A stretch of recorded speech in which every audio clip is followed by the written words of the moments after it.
Salut, dragi prieteni! Bine ați venit pe canalul FV Blog.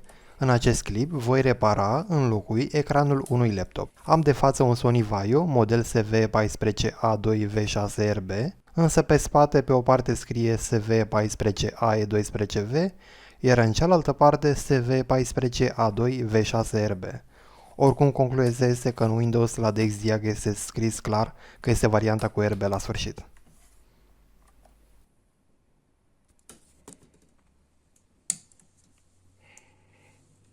Din păcate, de câteva luni bune, ecranul a devenit alb, însă în aceste luni a fost folosit utilizându-se ca monitor extern un TV. Dacă și pe ieșirea video externă aveam același simptom, era clar că chipul grafic ar fi fost principalul vinovat.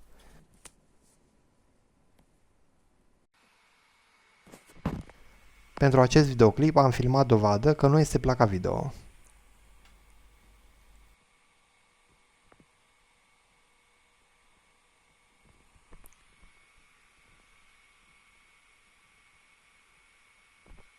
Așa că am cumpărat un display pentru acest laptop.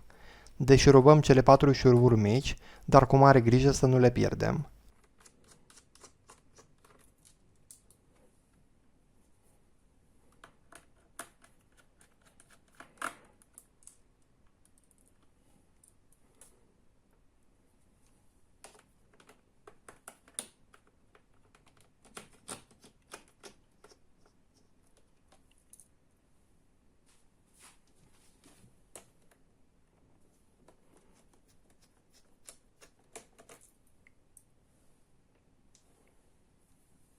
Apoi desfacem cu atenție rama din plastic.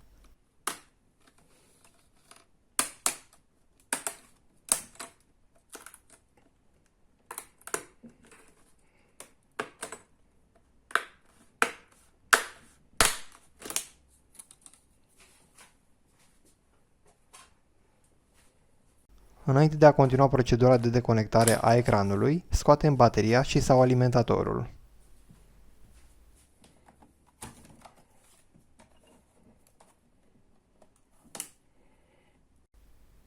Deșurubăm alte 4 șuruburi, cu acestea venim prins ecranul LCD.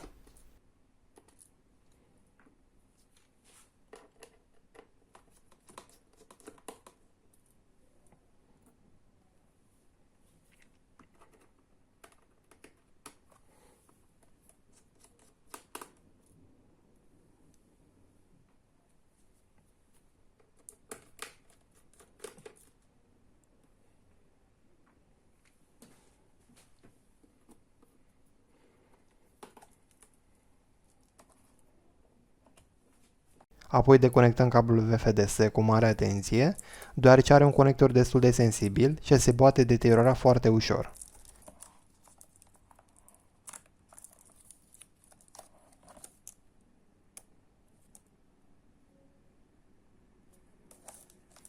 Bineînțeles, înainte de a comanda alt display, am verificat pe spatele ecranului defect codul din cifre și litere 6091L 1676A.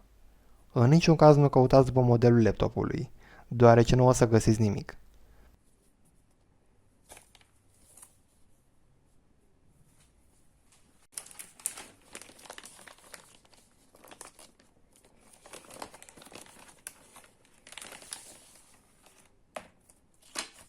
Un avantaj ar fi că noul ecran comandat este anti-glare.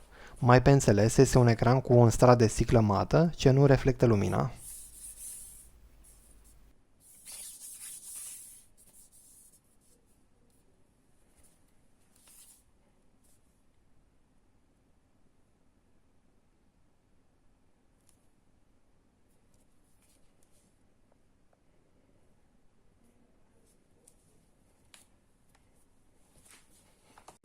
Bineînțeles, ca și în cazul deconectării, când conectăm cablul VFDS, o facem cu mare grijă. Însă verificăm să fie bine atașat.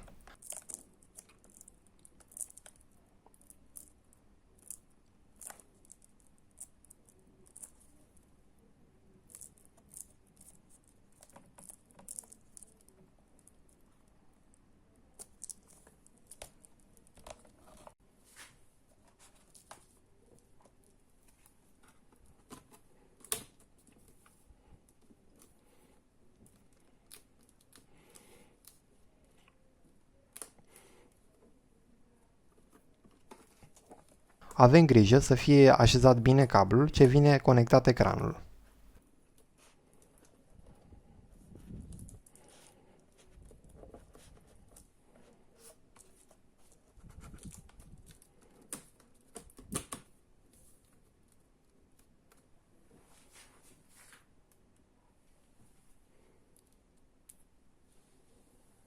Își șurubăm la loc cele 4 șuruburi.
Apoi adăugăm la loc bateria.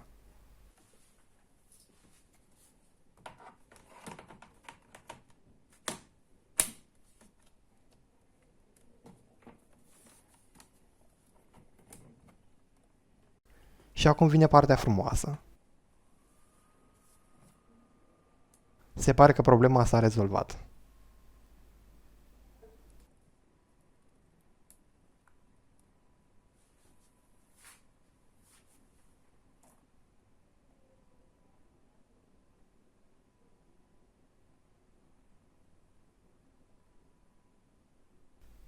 Aici se oprește acest videoclip.